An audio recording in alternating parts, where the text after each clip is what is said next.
Zaldicott, ano? Kumusta ka na ngayon? Balita ko ikaw na-checkmate. Ay, nasaan ka na ba?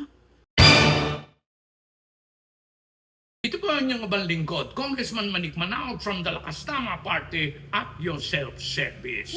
Sabi ng aking mga constituents, aba, ay si Congressman Manik Manao, nagiging makajos na ata. Panay ang punta sa simbahan ay ganariyan mga constituents. Kaya lang ako napunta doon ay may suki na akong pare sa kumpisalan. Wow! Siyempre, nangungumpisal ako sa mga ginawa namin ni Zaldicott noon.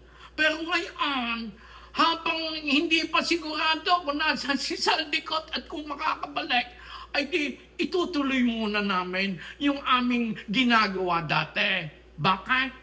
Abo, ay hindi pa secure ang future ng aking apo sa talampakan. Kaya naman, tuloy-tuloy muna ang pagkita ng pera. Pag secure na yan, aba, ay di titigil na tayo sa aking partnership kay Zaldicott. Ayan! Kaya habang naghihintay tayo, ay gusto ko sabihin sa aking mga constituents, sorry. Not once, but twice, sorry.